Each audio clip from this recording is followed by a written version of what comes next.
His mouth tastes like expensive wine and terrible decisions. I can hear the music from downstairs, laughter, clinking glasses, my boss's sharp voice cutting through the celebration like she owns the night.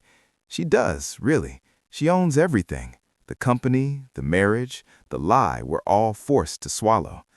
But right now, in this dim hallway of an Italian villa, her husband's hands are in my hair, and I'm not thinking about her at all. I should stop this, should push him away, should remember that 20 people are one floor below us, that his wife is my boss, that this could destroy everything I've worked for. His lips move to my jaw. My breath catches. I don't stop him. 6 months earlier, I was nobody, just another face in the corporate machine, keeping my head down and my mouth shut while the company bled from the inside out. Everyone knew. That's what made it worse, the knowing, the silence, the way we all pretended not to see what was happening right in front of us. Jessica Chen, our CEO, was draining company funds into a black hole labeled business development. The accountant she was sleeping with, Marcus, conveniently approved every expense. Luxury hotels for client meetings that never happened, research trips to Paris and Monaco, equipment purchases that never materialized. The board didn't care, or maybe they were scared. Jessica had built the company from nothing 15 years ago, and she wielded that history like a weapon. Question her, and you were disloyal. Push back, and you were not a team player. So we stayed quiet. We watched the budgets shrink, watched good people get laid off while she flew first class to Milan with Marcus in tow, watched her husband show up to company events with the kind of smile that doesn't reach the eyes. Daniel Reeves, CFO, her husband of 12 years. I'd never spoken to him beyond professional pleasantries. He existed in a different orbit. C-suite, private meetings, the kind of authority that kept people at a distance. But I noticed things. The way he'd go silent when Jessica mentioned Marcus. The way his jaw would tighten when she'd announce another business trip. The way he'd leave company parties early, alone, while his wife laughed too loud with her hand on Marcus's arm. I felt sorry for him. That's all it was. Pity for a man trapped in a marriage that had become a public humiliation. I had no idea pity could be this dangerous. The announcement came in September, a company retreat, mandatory attendance, a week in Tuscany to restore teen morale and strengthen our corporate family. The irony was suffocating. We were laying off junior staff to cut costs, but somehow there was budget for 20 people to spend a week at a luxury villa in Italy.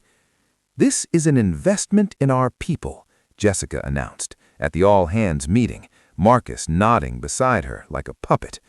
"We need to reconnect, to remember why we're a team." Daniel sat at the back of the room. Our eyes met for half a second. In that glance, I saw what he was thinking. This is a joke. This is her playground.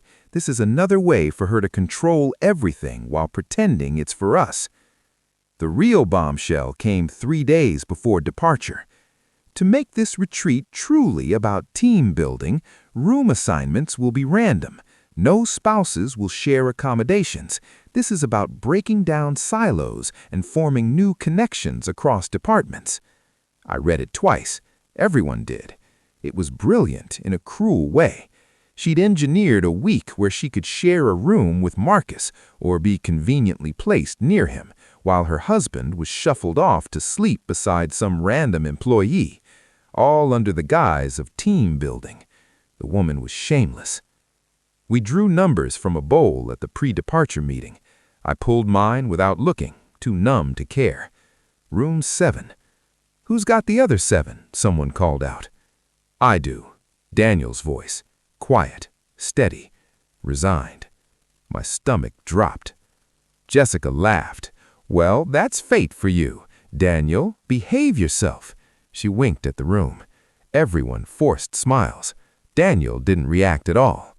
I wanted to trade, wanted to ask anyone, literally anyone, to switch with me, but that would draw attention, would make it seem like I thought something was wrong with the arrangement.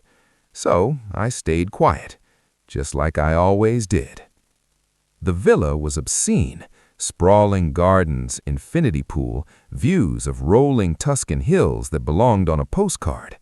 Our rooms were in the main house, decorated with the kind of rustic luxury that cost more than my yearly salary. I arrived at room 7 before Daniel. 2 beds, thank God, a balcony overlooking the vineyards, a bathroom with a clawfoot tub that probably cost more than my car.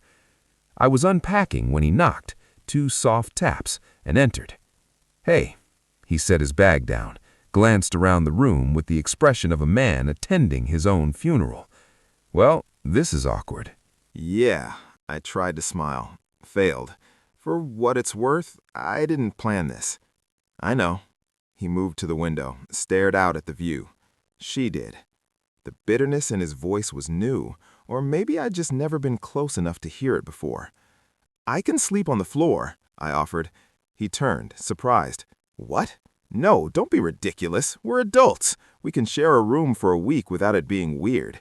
But it was already weird, because I could see the exhaustion in his face, the weight of pretending everything was fine when everyone knew it wasn't, and because he was more attractive up close than I'd realized, sharp jawline, dark eyes that saw too much, the kind of presence that filled a room without trying. I looked away. Right, adults. "Besides," he said, softer now, "I appreciate the company, better than being alone with my thoughts." Something in my chest twisted. Yeah, I get that. We didn't speak much that first night. Unpacked in silence, went down to the welcome dinner separately, maintained careful distance. Jessica held court at the head of the table, Marcus beside her, laughing at her jokes like he was paid to, which I suppose he was. Daniel sat at the opposite end. I sat in the middle, safe, neutral, but I kept glancing his way, and once I caught him looking back. The first 2 days were mandatory team-building exercises, trust falls and scavenger hunts and group discussions about core values that everyone knew were bullshit. Jessica played the gracious leader, Marcus played the devoted employee, and Daniel played the loyal husband who definitely wasn't sleeping in a separate room from his wife. By day 3, the cracks were showing. "I don't understand why we're pretending," Daniel said. We were on the balcony of our room, late afternoon, watching the sun sink toward the hills. The day's activities were over. Dinner wasn't for another hour. Everyone else was at the pool or napping or pretending this was actually a vacation. "Pretending what?" I asked, though I knew. "That any of this is about the company." He leaned against the railing, tie loosened, sleeves rolled up. "She's turning our marriage into a spectator sport, making sure everyone sees that she's moved on, that I'm irrelevant." I should have stayed neutral, should have deflected, should have remembered that this man was my boss's husband and getting involved with career suicide. Instead, I said, "Everyone already knows." He laughed, sharp, humorless. "Of course they do. I'm the only one who pretended otherwise." He looked at me then, really looked, and there was something raw in his expression. "You think I'm pathetic, don't you?" "No," the word came out harder than I intended. "I think you're trapped. There's a difference." "Is there?" He turned back to the view. "I keep thinking I'll wake up and find the courage to leave, file the papers, end it.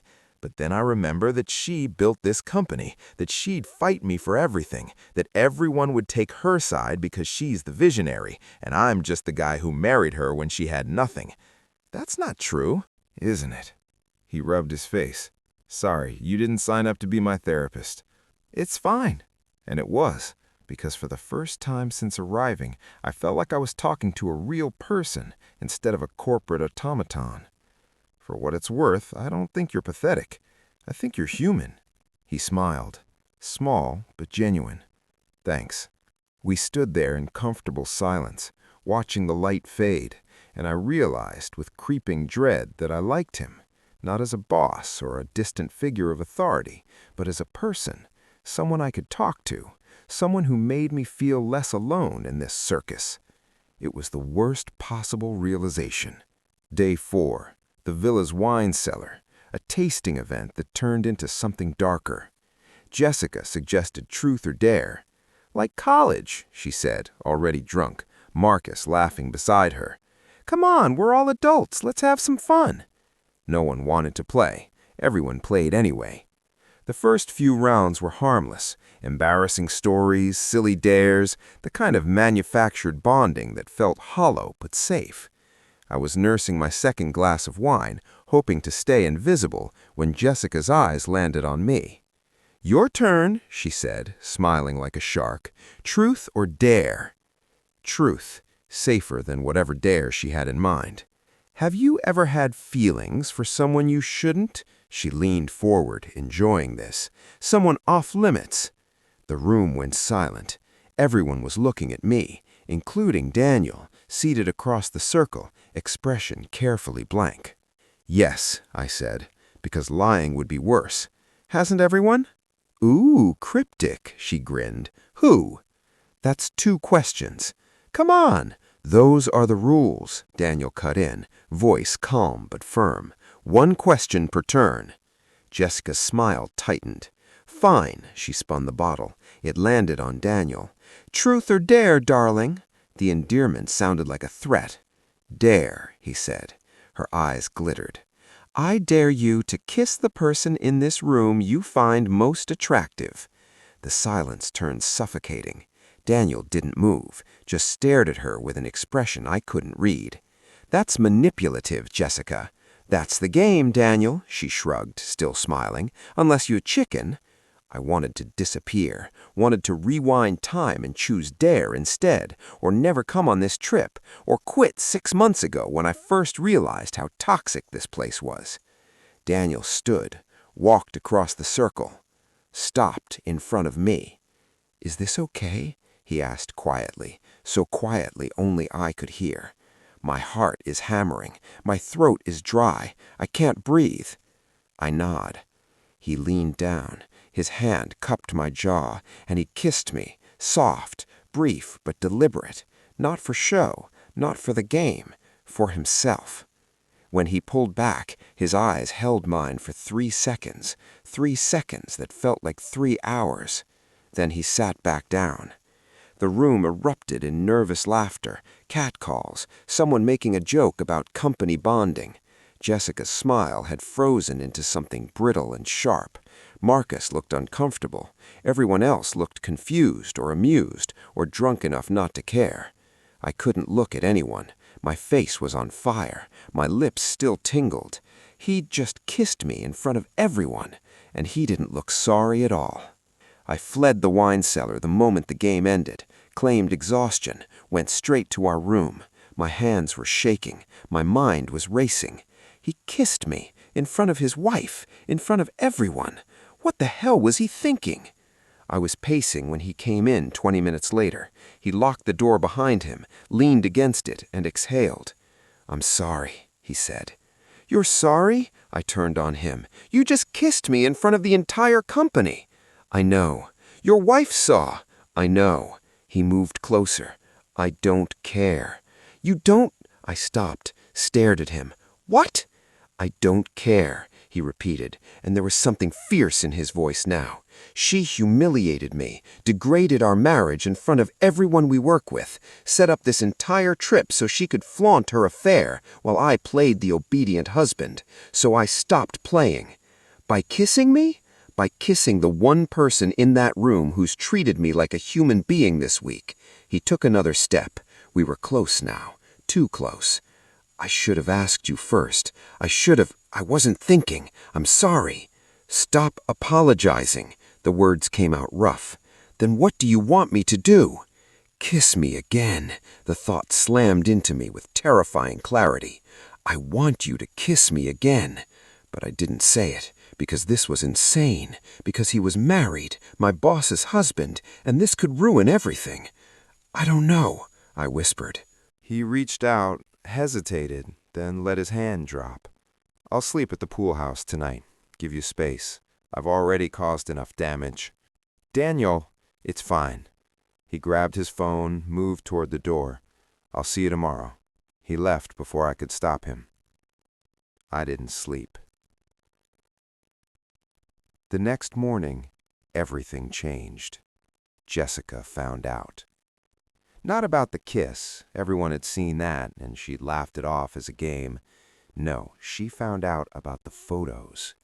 Daniel had been gathering evidence for months, expense reports, hotel receipts, photos of Jessica and Marcus together in Monaco, Paris, Milan.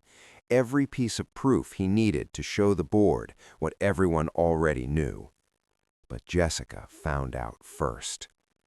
I was at breakfast when the shouting started, her voice, sharp and vicious, coming from the second-floor master suite, then Daniel's, cold and steady, and the sound of something shattering. Everyone froze. No one ate. We all sat there, listening to a marriage detonate 2 floors above us. "You bastard!" Jessica's scream echoed through the villa. "You've been spying on me?" "I've been documenting theft," Daniel's voice, quieter but clear. "You've stolen from this company for 2 years, you and Marcus both." "That's a lie. I have receipts, Jessica, bank statements, photos, everything." Silence. Then, "You'll never prove it." "I already have. I sent everything to the board last night." Another crash, then footsteps. Then Jessica appeared at the top of the stairs, makeup smeared, dress wrinkled, looking like rage incarnate. She saw all of us staring, saw me. Her eyes narrowed. "This is your fault." "What?" I stood. "I didn't—" "You got in his head, made him think he deserved better." She descended the stairs, unsteady. "He was fine until you showed up." Daniel appeared behind her, fully dressed, expression carved from stone. "Leave him alone." "Or what, you'll divorce me?" She laughed, sharp and cruel. "Good luck. I'll take everything, the company, the house, every cent you think you're entitled to." "Take it." He moved past her, down the stairs. "I'm done pretending." He walked straight to me. "Pack your things. We're leaving." "What?" "We're going home, now." His eyes were wild, determined, burning. "I'm done pretending." Jessica lunged for him. He sidestepped smoothly. She stumbled, caught herself on the railing. "You walk out that door with him, and I'll make sure everyone knows you're fucking around behind my back." "Everyone already knows you've been fucking Marcus for 2 years, and by tomorrow morning, the board will know you've been embezzling company funds to pay for it. So go ahead, tell everyone whatever you want." He took my hand. I should have pulled away, should have stayed neutral, professional, uninvolved. I let him lead me upstairs. We flew back that afternoon, emergency flight, Daniel's credit card, just the 2 of us. The rest of the team stayed in Italy, presumably to watch the fallout or enjoy the free vacation, or both. We didn't talk on the plane, didn't touch, just sat side by side in silence while the world rearranged itself below us. When we landed, he turned to me. "I'm filing for divorce tomorrow. I should have done it years ago." Okay. My voice sounded distant. "And I'm presenting everything to the board. They'll have to investigate. She'll probably be removed as CEO." "Okay." "I don't know what happens after that." He hesitated. "But I wanted you to know that what I said last night was true.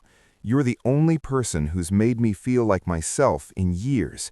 And He stopped, started again. "I understand if you want distance. This is going to get messy. I won't blame you for wanting nothing to do with it." I looked at him then, really looked, at this man who'd finally found the courage to blow up his entire life because he was tired of lying. "I don't want distance," I said. His eyes widened. "You don't?" "I want to know what happens next." I smiled, small but real. "I want to see you burn it all down." He kissed me right there in the airport terminal, soft and desperate and real. People stared. I didn't care. For the first time in 6 months, neither did he. The board moved fast. Emergency meeting within 48 hours. Jessica was suspended pending investigation. Marcus was fired immediately. The evidence was damning. Over $800,000 in fraudulent expenses over 2 years. Daniel was appointed interim CEO. Jessica fought, threatened lawsuits, accused Daniel of fabricating evidence, tried to rally board members to her side. It didn't work. The numbers didn't lie. The photos didn't lie. Within 3 weeks, she was gone. Severance package negotiated to avoid criminal charges, but her reputation destroyed. The company she'd built had ejected her like a virus, and Daniel took over. 2 months after Italy, I was still trying to understand my life. Daniel had moved into a penthouse downtown while the divorce finalized. Sleek, modern, floor-to-ceiling windows overlooking the city. Nothing like the house he'd shared with Jessica, the one full of her designer furniture and framed photos of a marriage that had been dead for years.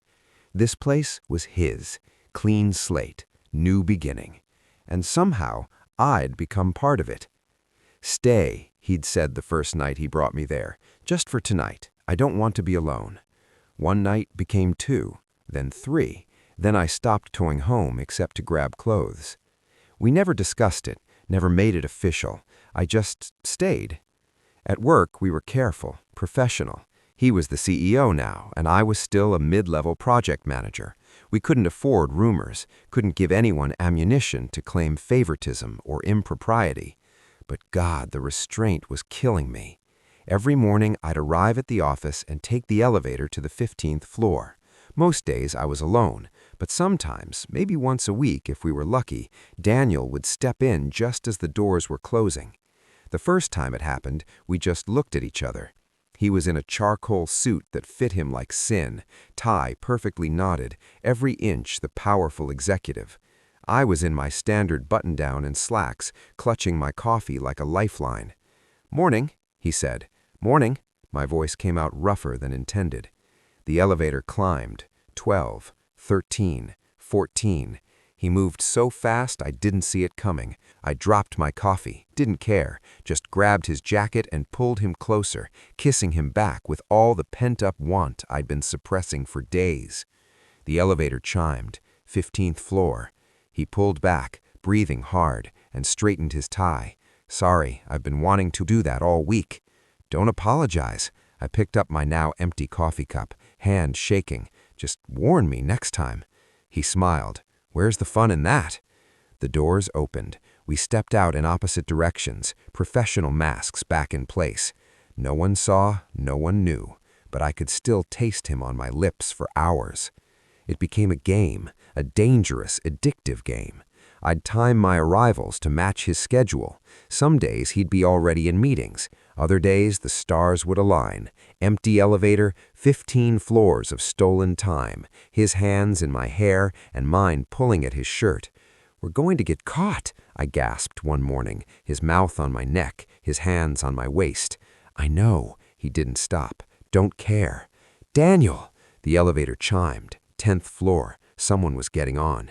We flew apart. He adjusted his jacket. I smoothed my hair. An older woman from accounting stepped in, smiled politely, pressed her floor button. Daniel and I didn't look at each other, didn't speak, just stood there, breathing too hard, trying to look normal while our pulse hammered and his cologne surrounded me. She got off at 12. The doors closed. "That was close," I said.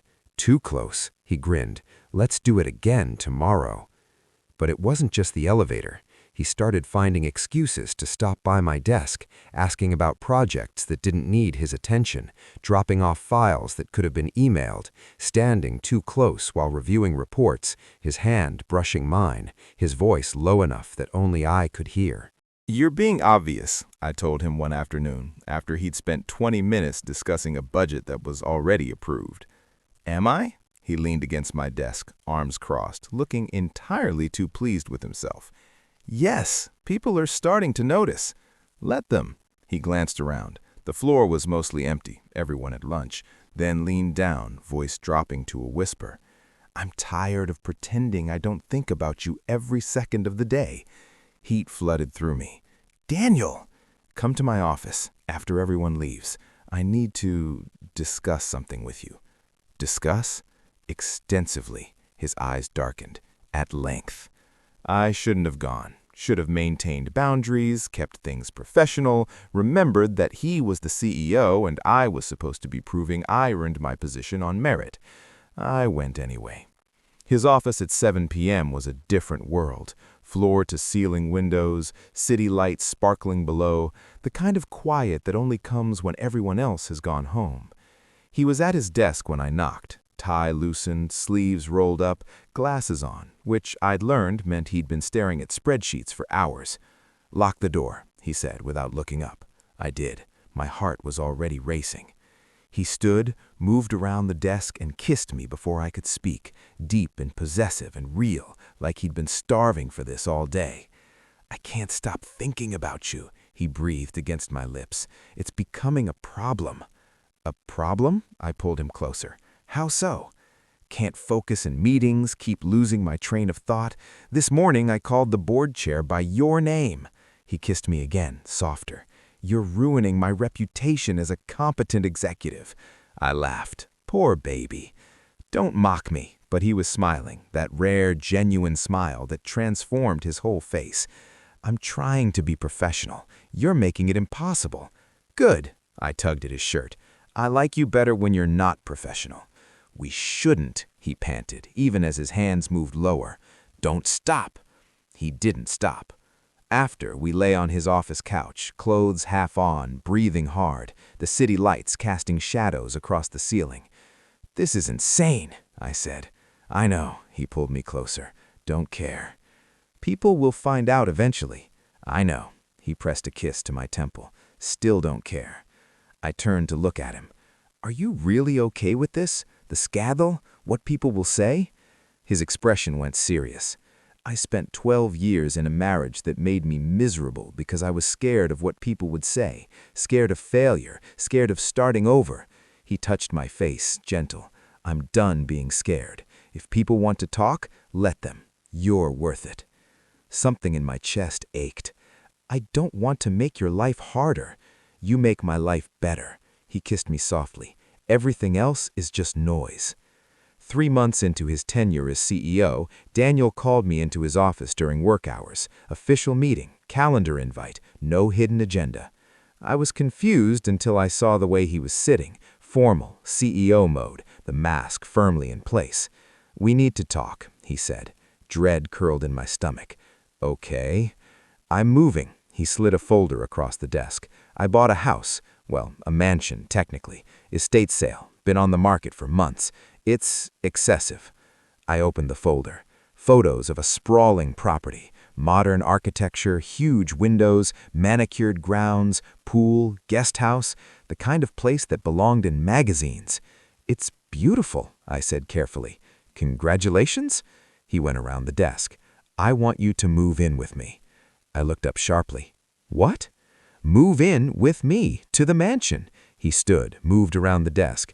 "I know it's fast. I know we haven't been official for very long, but I hate sleeping without you, hate waking up alone, hate this dance we're doing where you're at my place 4 nights a week, but still pretending you have your own apartment."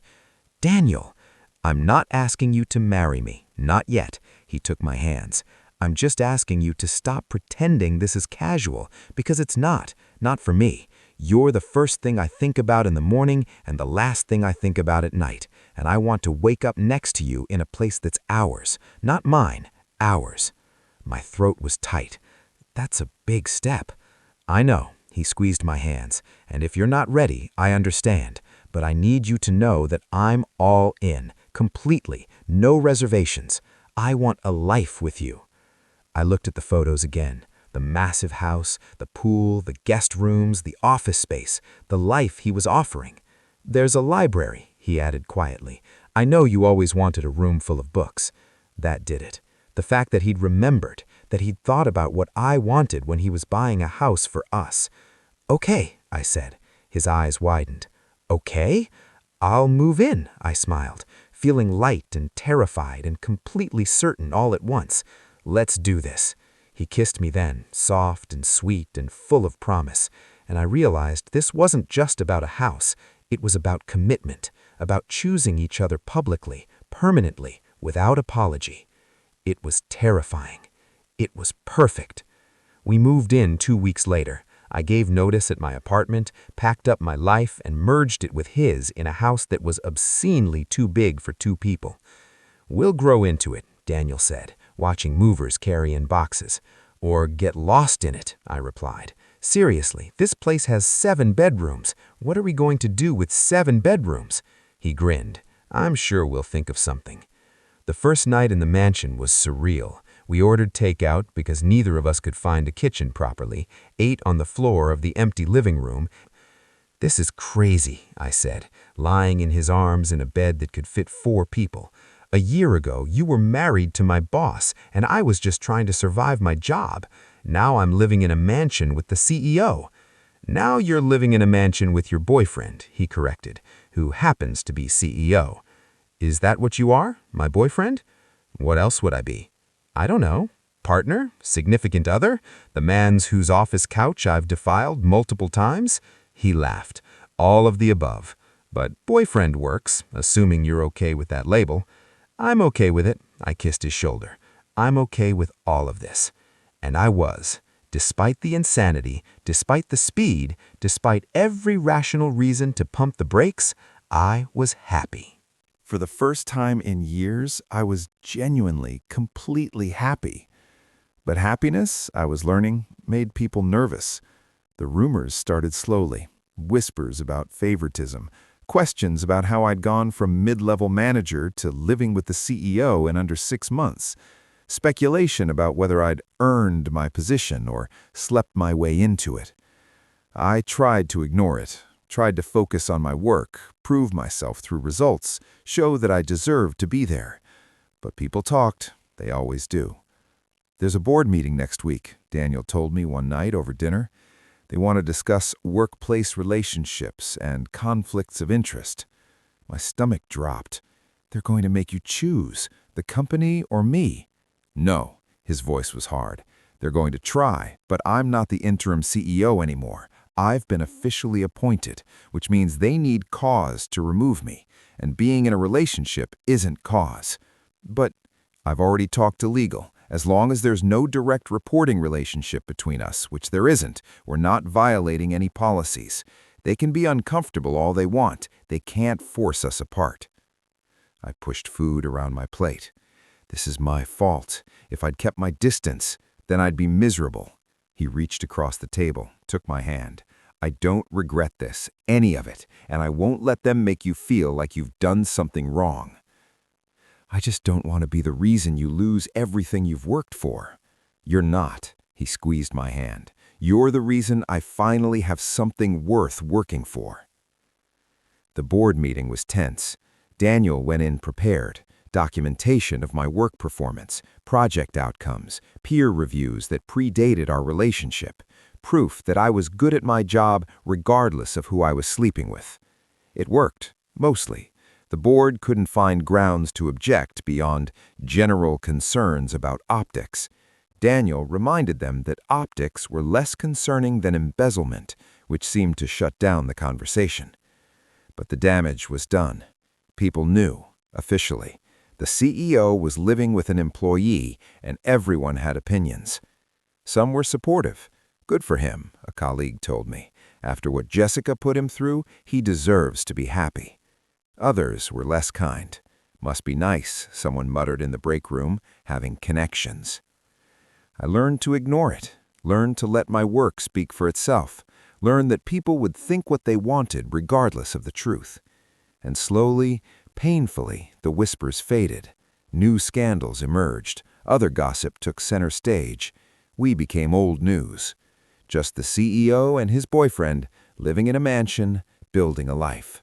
It wasn't perfect, but it was ours. 6 months after moving in, we fell into a routine.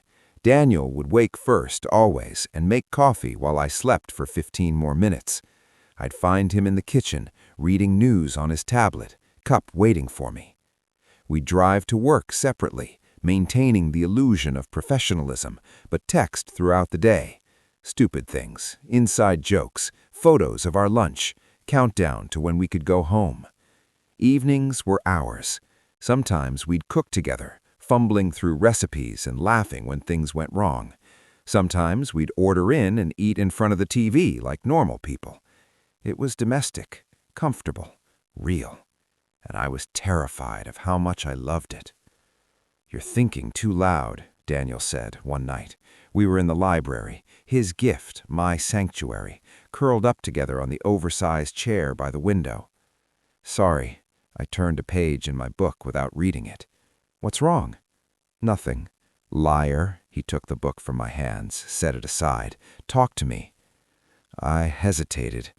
"I'm just waiting for the other shoe to drop." "What do you mean?" "This." I gestured around us. "Us. It's too good, too easy. Something's going to go wrong." "Why?" "Because it always does." I pulled away, stood up, needing distance.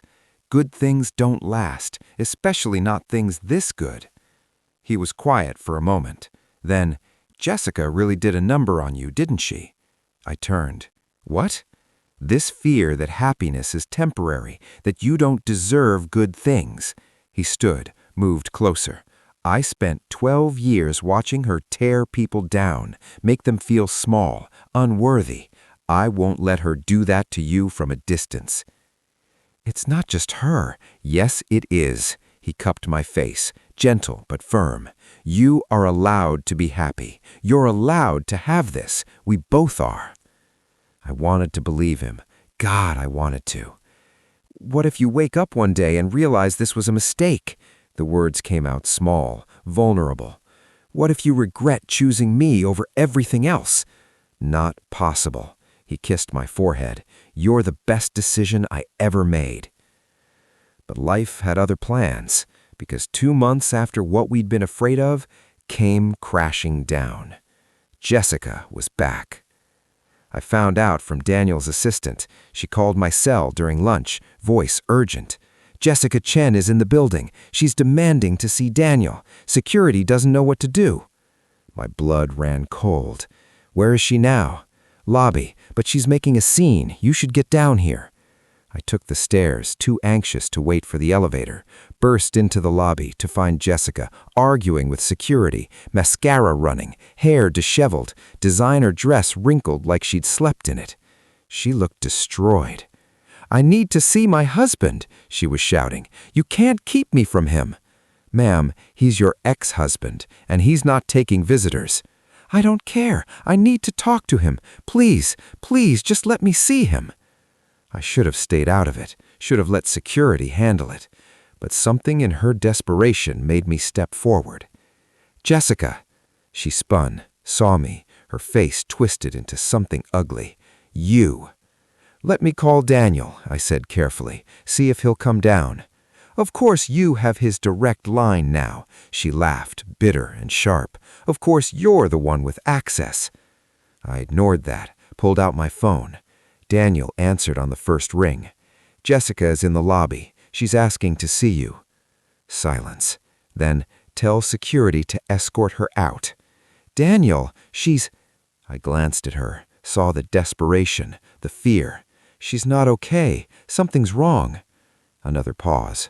"Fine. Conference room B, 15 minutes, and you're staying with me." "What?" "If I'm meeting with her, you're there too. Non-negotiable." Conference room B. 15 minutes later, Jessica sat across from us, hands shaking, makeup ruined, looking nothing like the powerful CEO who once controlled every room she entered. "Thank you for seeing me," she said quietly, too quietly. Daniel's expression was stone. "You have 10 minutes." He's gone. Her voice broke. Marcus. He took everything. I blinked. What? After I lost the company, he convinced me to move to New York with him. Said we'd start fresh, build something new together. Tears streamed down her face. I gave him access to my accounts, let him manage the severance package, the investments, everything. And 3 weeks ago, he emptied every account and disappeared. The room went silent. "How much?" Daniel asked. "All of it. 4 million. Gone." She looked up, desperate. "I have nothing. No money, no job, No one who'll hire me after what happened here. I've been sleeping in cheap motels, Daniel. I can't even afford rent.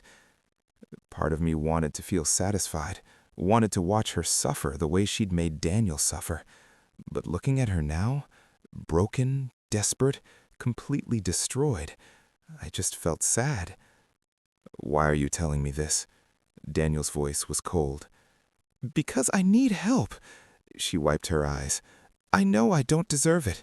I know what I did to you, to us, to the company, but I have nowhere else to go. You want money. She hesitated. I want to come home. My stomach dropped. Daniel went very still. Excuse me? I made a mistake, a terrible mistake. I threw away everything that mattered for someone who never cared about me. And I know I don't deserve forgiveness, but we were married for 12 years, Daniel. That has to count for something. We're divorced, he said flatly. We can fix that. We can go to counseling, start over. I'll be better this time, I swear. Jessica, I still love you. I know you don't believe me, but I do. I never stopped. I got confused, lost, but I see clearly now. You were the best thing in my life, and I destroyed it. Please give me another chance. She was crying now, full sobs, the kind that shook her whole body. I looked at Daniel. His face was unreadable, but his hand found mine under the table, squeezed tight. No, he said. Jessica's head snapped up. What? No, I'm not taking you back, not helping you, not giving you another chance. His voice was steady, final. You made your choices. You hurt people, stole from the company, destroyed your own life chasing someone who was using you. And now that you're facing consequences, you want me to save you. Daniel, please! I spent 12 years being your safety net, your fallback plan, the person you came home to when everyone else disappointed you. I'm done being that person. But where will I go? She sounded small, broken. That's not my problem anymore. He stood. I'm sorry Marcus hurt you. I'm sorry you're struggling, but you made your bed. You have to lie in it. He walked to the door. I followed. Wait! Jessica stood, desperate. Is this because of him? She pointed at me. Is he the reason you won't help me? Daniel turned back. No, you're the reason. You spent years making me feel worthless, making everyone around you feel small so you could feel big. And when you finally lost everything, you came crawling back expecting me to fix it. But I'm not that person anymore. I'm happy, finally, genuinely happy, and I won't let you take that from me. You're happy with him? She looked at me with pure venom. He's half your age. He's nobody. He's everything. Daniel's voice cut like glass. Everything you never were. Kind, honest, real, and I love him more than I ever loved you. The words hung in the air. My heart stopped. We'd never said it before, not out loud. Daniel loved me. Jessica seemed to crumble. She sank into her chair, sobbing, broken. We left her there. In the elevator, the same elevator where we'd stolen so many kisses, I turned to him. Did you mean that? Every word. I love you. Should have said it weeks ago. I love you too. The words came easy, natural, true. He kissed me then, soft and sweet and full of everything we'd survived to get here. The elevator climbed. We didn't let go. Jessica left town 3 days later. I heard she moved to California, found a job as a consultant for a startup, was slowly rebuilding. Part of me hoped she'd find peace. Part of me didn't care. She was no longer our problem. Life moved on. Daniel and I settled deeper into our routine. The mansion became home. The company thrived under his leadership. We stopped hiding, stopped apologizing, stopped caring what people thought. We were just us, together, happy. 1 year after Italy, Daniel took me back. Not to the same villa, that would have been too weird, but to Tuscany, a different town, a different hotel, a different view, but the same wine, the same sunset, the same feeling of everything changing. Do you remember the first time I kissed you? We were on a balcony, watching the hills turn gold. In front of everyone? Hard to forget. He smiled. I was terrified, thought I'd ruined everything, thought you'd hate me. I hated you for about 5 minutes. Then I hated myself for not hating you. And now I just love you. I turned to face him. Simple as that. He pulled something from his pocket. Small box. Velvet. My heart stopped. I know it's fast, he said, opening it. A ring. Simple. Perfect. I know we're still figuring things out, but I also know that I want every day for the rest of my life to start and end with you. So, he took my hand. Will you marry me? I couldn't breathe, couldn't think, could only feel the weight of this moment, this choice, this man offering me everything. Yes, I whispered. Yes? Yes. Louder now. Yes, I'll marry you. He kissed me as the sun set over Tuscany, the ring sliding onto my finger, the future spreading out before us like a promise. And I realized that good things could last, that happiness wasn't temporary, that sometimes the best things came from the worst situations, that sometimes breaking the rules was the only way to find yourself. We got married 6 months later. Small ceremony, close friends, his family, mine. No drama, no scandal, just 2 people choosing each other in front of everyone who mattered. I kept my job, kept proving myself, kept working harder than anyone else to show that I deserved my position. And slowly, people stopped questioning it, stopped whispering, started judging me by my results instead of my relationship. We bought a dog, named her Tuscany. She slept between us most nights, hogging the bed, making us laugh. We traveled, Paris, Tokyo, Sydney, everywhere we dreamed of going. We fought sometimes, about work, about whose turn it was to do dishes, about whether we needed another bedroom remodeled. But we always came back to each other. Always. 3 years after Italy, I woke up in our bed, the obscenely large bed in the master bedroom of the mansion that had become home, to Daniel watching me. Creep, I mumbled. Your creep, he corrected. He pulled me close. Morning. Morning, I kissed his shoulder.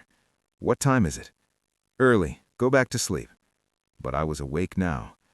Remember when you kissed me in that wine cellar? I think about it every day. Liar. I think about you every day. The kiss is just a bonus memory. I smiled against his skin. Do you ever regret it? Any of it? Never. He tipped my chin up, met my eyes. Best decision I ever made. Even though it was a disaster? Especially because it was a disaster. He kissed me softly. The best things in life usually are. And lying there in the early morning light, wrapped in the arms of the man who'd chosen me over everything else, I finally believed him. Good things could last. Happiness wasn't temporary. And sometimes, just sometimes, forbidden things were worth every risk. We'd burned it all down, the company, the marriage, the carefully constructed lies everyone had agreed to believe, and from the ashes, we'd built something real, something that was finally, completely, perfectly ours. Old habits, Daniel would say, pulling me close as the doors closed. Good habits, I'd correct, kissing him. And life went on, beautiful, messy, real. Exactly as it was supposed to be. The end.